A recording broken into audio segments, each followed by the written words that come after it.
Fabrizio Romano has given an update on who Spurs are looking to sign. Meanwhile, new reports suggest that Federico Chiesa is one step closer to joining Tottenham, while other journalists suggest it could just be his agent shopping him about. And elsewhere, it looks like Trent Alexander-Arnold may have agreed to join Real Madrid on a free next summer. All this and more on today's episode of Daily Premier League Transfer News with me, Barnaby Slater. Guys, thanks again for tuning in. Please, as ever, do press that like button. Really helps the video get up the algorithm, more people watching it. And do press subscribe if you haven't already. As I've mentioned this week, I'm about 500 subs away from 10,000. I'd love to get there really soon. So if you haven't subscribed, please press that subscribe button and spread the word about the channel to other people. Also, you can become a member, only £1 a month. All the details in the description box below. Really helps support me to make this content for you. But let's get on with it, guys. And starting, as I mentioned, with the transfer don himself, Fabrizio Romano. He has said the following about where Spurs are at in the transfer market at the moment. And it's worth listening to because, let's face it, a lot of Spurs fans getting very kind of itchy feet about the fact that Tottenham have not gone in big with a marquee signing yet into this transfer window. Obviously, we bought some youth players. We bought some excitement for the future. But really, a lot of fans, and rightly so, are wondering what is happening with some first team improvements. So Fabrizio Romano said the following. He said, Spurs are exploring the market and several possibilities. There is interest in a number of players like Eze at Crystal Palace and Pedro Neto at Wolves, who has many admirers in the Premier League. Tottenham want to do something in the offensive position, and I think it could be soon because their idea is to add at least one more player for Ange Postecoglou. Now, obviously, they are not new names, and I've spoken a lot about wanting this marquee signing to be Eberechi Eze. A lot of you guys in the comments, when talking about Pedro Neto, have big fears about his injury record, and it does not look great. And you have to say, let me know what you think in the comments, but you do have to say, the reality of players coming in to play under Ange Postecoglou for the first time, a lot of them get injured, especially hamstring injuries, and Pedro Neto is an explosive, acceleration-based player, incredibly quick, and he has previously had muscle injuries. Therefore, do we want to spend big, by which I mean upwards of 40, 50 million pounds for a player where we would then straight away fear that with Ange's specific training methods, he would break down in the first season and maybe lose a number of months? He tends to really lose between 3 and 6 months a season. So I have to say, I understand where your fears in the comments come from when it comes to Pedro Neto. For me, Eberechi Eze seems like a safer bet. He seems like a Spurs player, seems kind of like born to play for Spurs, the way he glides about the pitch, the decisions he makes. And actually, former Tottenham star Chris Waddle was asked what he thought about the possibility of Eze coming to the Tottenham Hotspur Stadium, and he said the following. He said, he is a great talent. I think he'd mainly be used in a wide role. He's got pace and balance. The Spurs fans would love to watch him. He's definitely a Tottenham player. He would be a great addition to the squad. Now, for me, that is game-knowing game. I know a lot of you will not be old enough to remember Chris Waddle in a Spurs shirt. When I started watching Spurs, like properly, when I had like VHS tapes of Tottenham's whole seasons in 1988, 89, 90, Chris Waddle was the main player at Spurs just before Paul Gascoigne came in, and he was all about those words that he just used about Eberechi Eze: pace, balance, the ability to go one way or the other, used in a wide role. If you've never watched Chris Waddle in a Spurs shirt, go and YouTube him. He was an unbelievable player. He scored some ridiculous goals from unfathomable angles. He had everything when he played for Spurs. He used to weirdly get a little bit abused by England fans because they didn't deem that his performances for England were as good as they were for his club, but he was an incredible talent, and he got a huge move to Marseille when he was at Tottenham for I think about like £4.5 million, which back then in like 1990 was absolutely an extraordinary sum of money.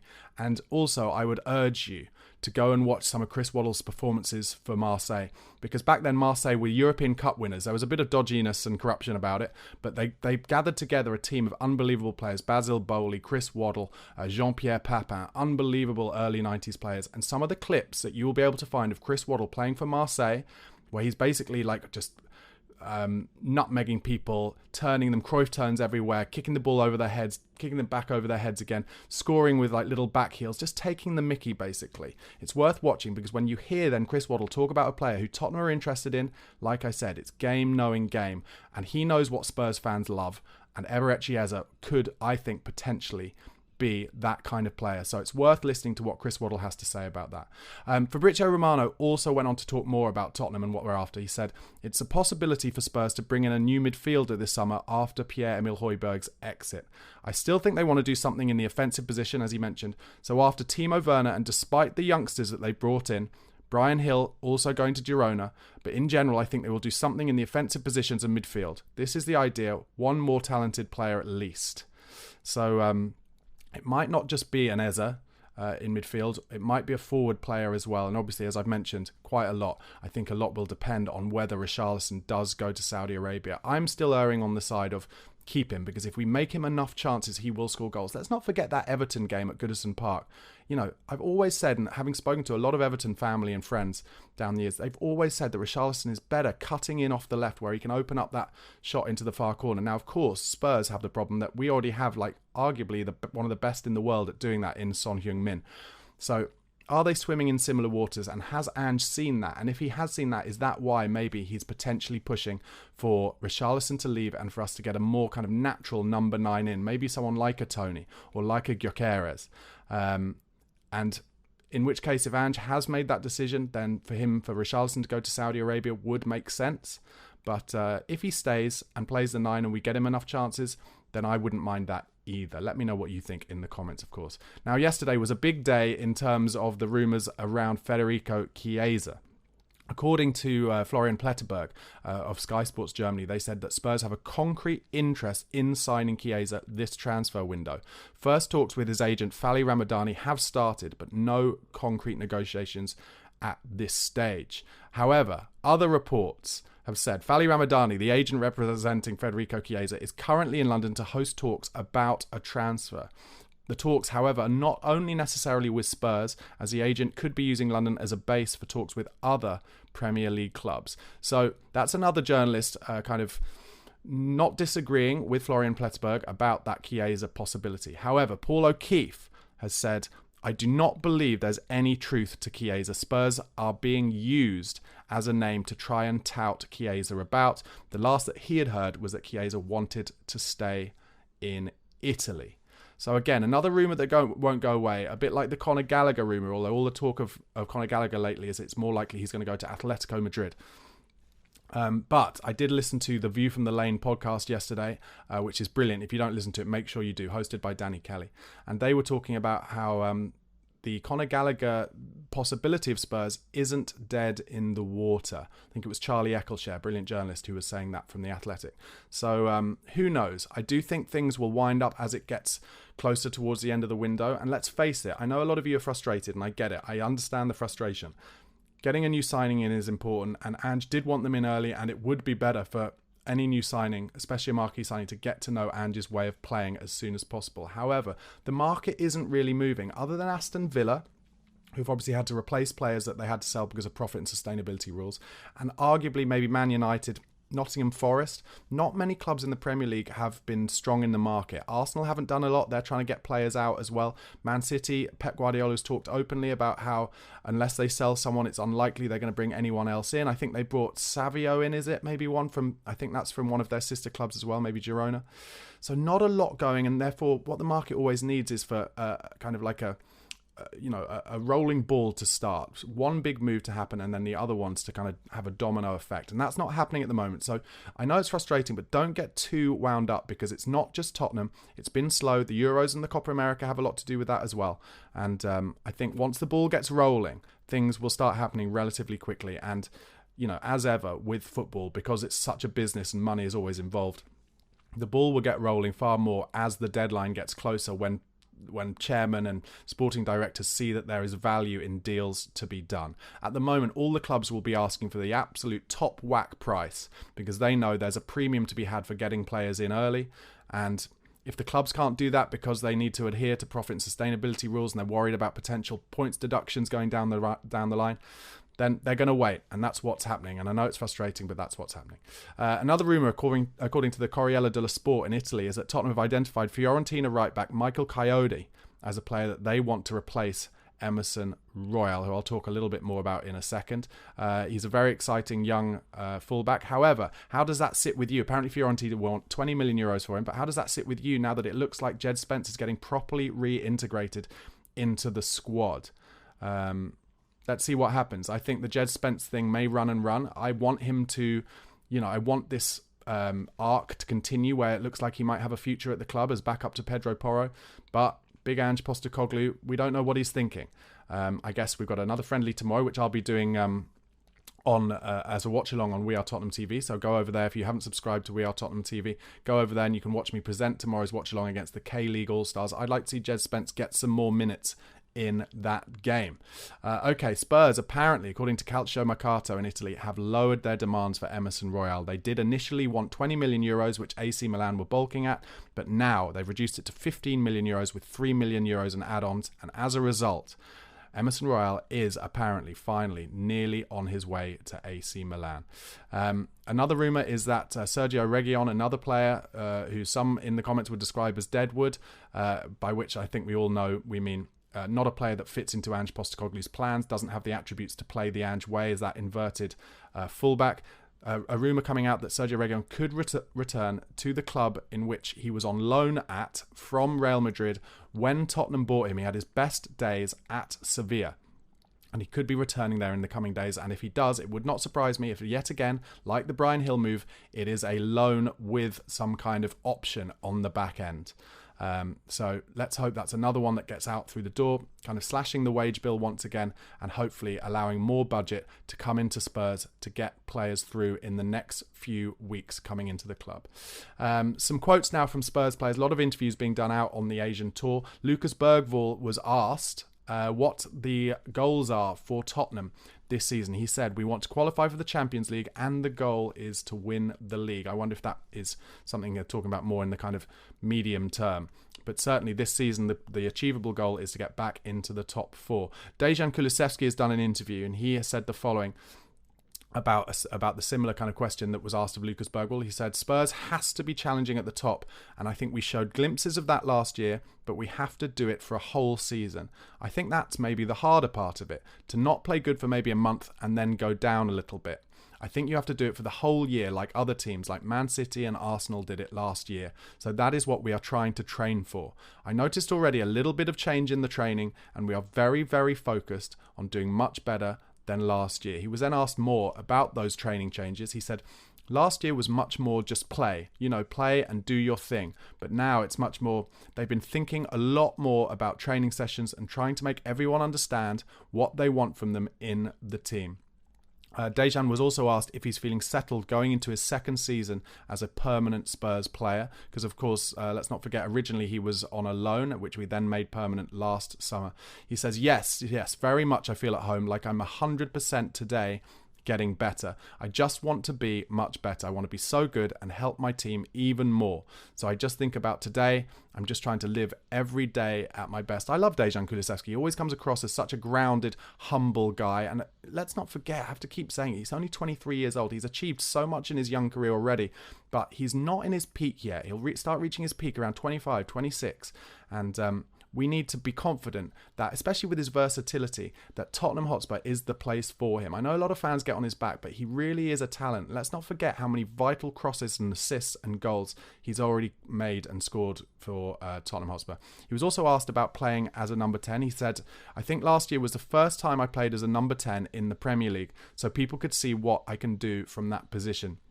This upcoming season, I've been playing in the middle in training sessions and in the beginning of the games. But I also know that sometimes I will have to play other roles and I will have to be prepared to do everything, because ultimately the only goal is to win. So it doesn't matter where you play, you just have to do what's best for the team always." I actually wonder if that's more about him playing as like the false 9 as well as the 10. Basically anywhere narrow and central, rather than what certainly under Conte originally and under Ange a lot of the time, his kind of go-to position, or where Spurs choose to slot him in, is as the wide right player. But I don't know, I've said it a few times, I think maybe as his career goes on, centrally, where he can really use that strong centre of gravity and his ability to cut open a back line with brilliant passes, maybe it'll be used best narrow. So I've been interested to see how often so far, even this summer, he started as a false 9 with Sonny playing out wide left. Kulusevski was also asked about what it's like being teammates with Lucas Bergvall. He said, honestly, it feels amazing. It's just nice for me, just to speak Swedish, to have a brother that did everything that I did when I was young, because he's from the same club. That's right, he was at the same youth teams as Lucas Bergvall was at the same youth teams as Dejan Kulusevski. He went on to say, we had the same friends, same coaches when we were young. So, it's cool and life is crazy. You never thought a couple of years ago, but now we're here together and competing to win together. He's a really good player, really good guy, and I'm happy that the club brought him in. Well, I'm happy that the club brought Lucas Bergvall in as well, because I am mega excited about this kid and just how fearless he is and how good he looks on the ball. I hope he starts tomorrow. I know he had a little knock in the QPR game, so he only came on as a substitute at the weekend against Kobe. But I just want to see Bergvall getting on the ball on the pitch alongside Bissouma, alongside Maddison. I think him and Maddison could really develop something together. Obviously with Archie Gray as well, who I really like the look of. Very excited about this young kid.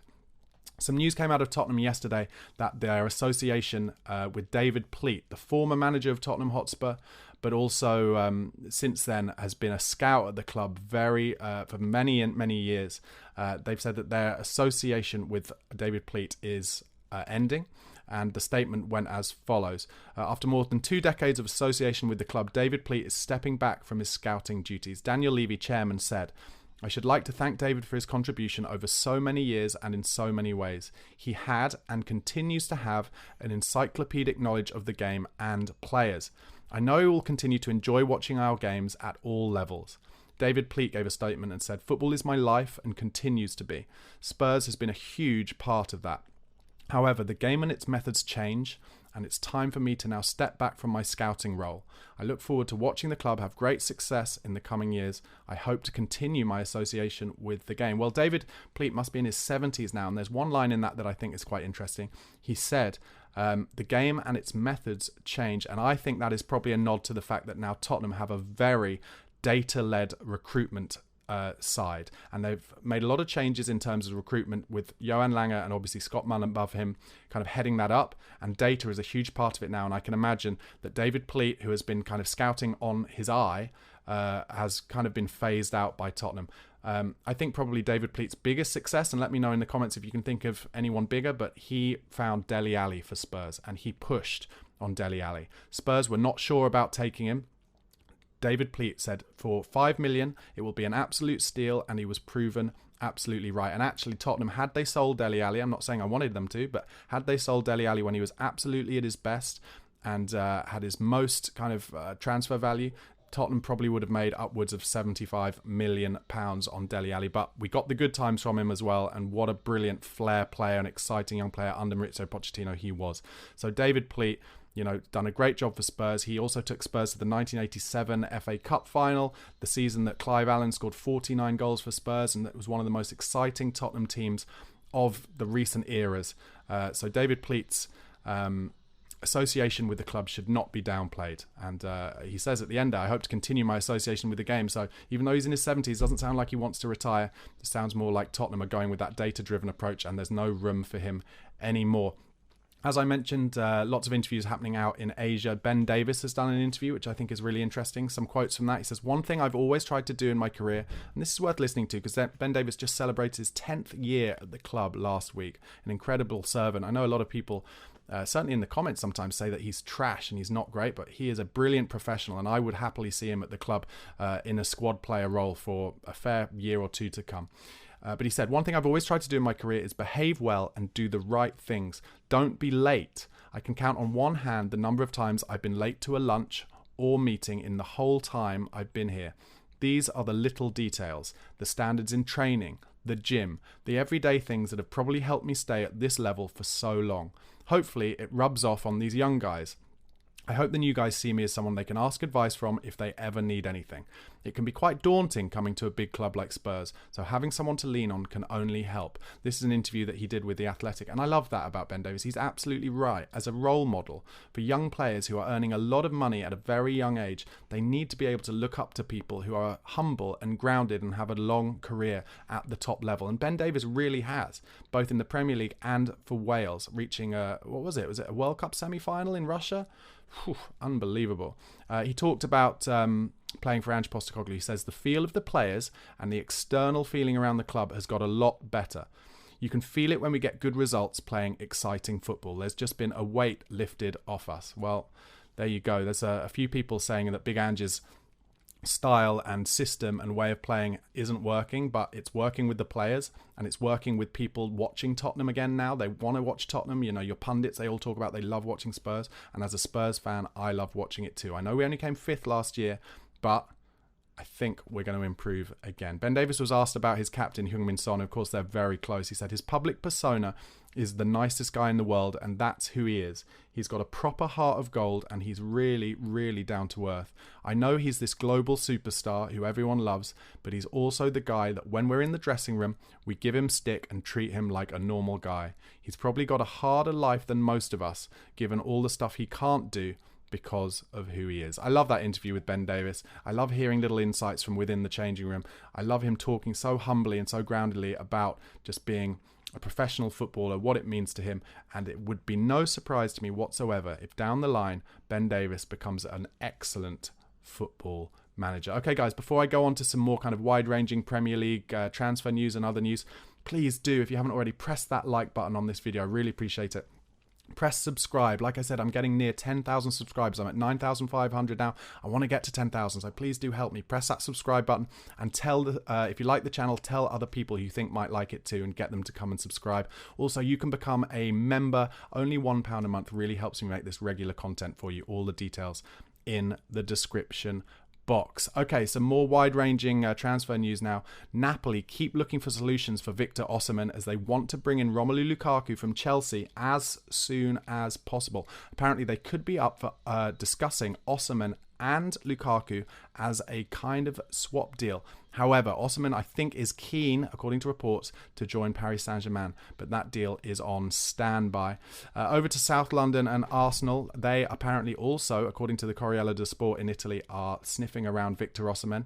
So they're waiting to see who comes in with what kind of bid and whether they then want to take him. It's a bit of a worry, to be honest, because Arsenal, I think, if they had a proper number 9, would be terrifyingly good. Another rumour, according to Sky Germany, about the South London club, says that they're interested in Bayern Munich and Germany winger Leroy Sané. But Sky Germany say he's unlikely to make the move this summer, maybe in future, though. Emil Smith-Rowe is now a Fulham player. They just have to sort out the final details of his medical and the paperwork. But Arsenal have accepted a £34 million package, which is a club record signing for Fulham. And it's a £27 million fixed fee with £7 million in add-ons.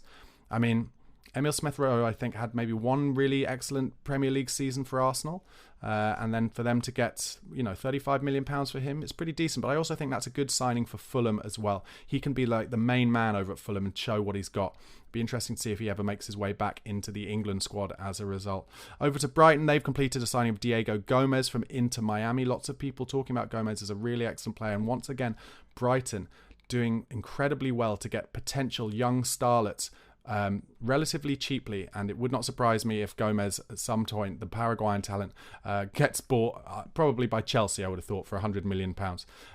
Some more general news. Pep Guardiola has been open and honest about how he thinks Manchester City will struggle to start this season well.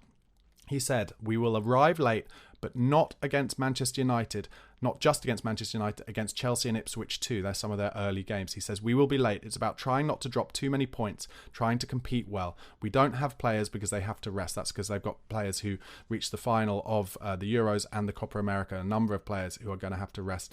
To be honest, I don't feel sorry for Pep Guardiola or Man City though, because here is my overall thought of Man City. I've probably said it before, but they for a number of years talked about how, everyone says that we financially dope and we spend more money than everyone else, but we've never spent £100 million on a player. They were saying that until about 2 summers ago. Well, that may have been the case, and sure, since then they have. They've spent like £100 million on Guardiola, £100 million on Grealish. But that argument didn't ever hold weight with me because no, they'd never spent £100 million on a single footballer, but they'd spent between kind of £40 and £60 million on about 30 or 40 footballers. So when they complain about, we've got people off on international duty, we're going to start slowly, they've got the strongest, most highly paid squad in world football. So I think they should be able to deal with it. As I mentioned at the top, Real Madrid are working on signing both Trent Alexander-Arnold from Liverpool and Alphonso Davies as free agents next summer. Alexander-Arnold has not signed a new deal at Liverpool, and it would not surprise me to see him as the right back at Real Madrid from next year onwards. In fact, it'll be interesting to me whether Liverpool, towards the back end of this transfer window, if they get a sniff, get a sense that Alexander-Arnold might be looking to go on a free next summer, if they try and tout him about to get some kind of transfer fee for him. And finally, news yesterday that Manchester United have started to err on the side of not redeveloping Old Trafford, which of course is falling apart, has waterfalls through it whenever it rains, but instead building a brand new 100,000-seater stadium in the surrounding areas. The Old Trafford Regeneration Task Force that Jim Ratcliffe has put together concluded that a new stadium build for them would be a more transformative option than redeveloping the existing ground. Well, you'd have to say, Man United, they do have the fan base to fill a 100,000 capacity stadium, but I don't know if you've read about this, but Jim Ratcliffe and Ineos have been touting about to the government that maybe it's something that the taxpayer should help pay for, because they're starting to call it like the Wembley of the North. It's a bit cheeky if you ask me. Jim Ratcliffe, he's worth, I think, £25 billion personally. So I think he can probably put together a bit of money to pay for a stadium for the club that he has just invested in. Anyway, guys, once again, thank you so much for watching and listening. Please do press that like button if you haven't already. Press subscribe. And like I said, I'm trying to get to 10,000 subscribers. So all your subscriptions, really appreciated. Also, become a member or a Patreon member, only £1 a month. All the details in the description box below. Really helps me make this daily content for you. Hope you enjoyed the episode. I'll be back again tomorrow. Have a great day. Goodbye.